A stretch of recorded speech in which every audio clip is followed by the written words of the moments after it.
আজ বানাবো এঁচোড় চিংড়ি। তার জন্য একটা পাত্রের মধ্যে নুন হলুদ দিয়ে জল গরম করে তার মধ্যে এঁচোড়গুলোকে একটু ভাপিয়ে নিলাম, আর কড়াইতে দিয়েছি ধনে জিরে আর শুকনো লঙ্কা আর একটু লবণ দিয়ে ভালো করে রোস্ট করে নিয়ে এবারে ঠান্ডা হওয়ার পরে এটাকে গুঁড়ো করে নিয়েছি। আবার মিক্সিং জারে দিয়ে দিলাম রসুন, আদা, কাঁচা লঙ্কা, টমেটো, ধনে জিরে দিয়ে এটার একটা পেস্ট তৈরি করে নিয়েছি। চিংড়ি মাছের মধ্যে নুন হলুদ আর তেল মাখিয়ে রেখে দিলাম। এবারে আমার এঁচোড় সেদ্ধ হয়ে গেছে, কড়াইতে দিয়ে দিলাম তেল দিয়ে আলুটাকে ভেজে নিলাম। ভেজে তুলে নিয়ে এঁচোড়গুলোকেও একটু ভালো করে ভেজে নিচ্ছি।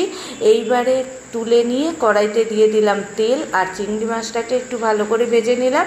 ফোড়নে দিলাম এলাচ, লবঙ্গ, দারচিনি। এবারে পেঁয়াজ দিয়ে ভেজে নিয়ে তার মধ্যে মশলা বাটা দিয়ে নুন হলুদ আর কাশ্মীরি লঙ্কার গুঁড়ো দিয়ে ভালো করে কষিয়ে দিয়ে দিলাম ভেজে রাখা আলু আর ভেজে রাখা এঁচোড়। এর মধ্যে দিয়ে দিচ্ছি কাঁচা লঙ্কার কুচি।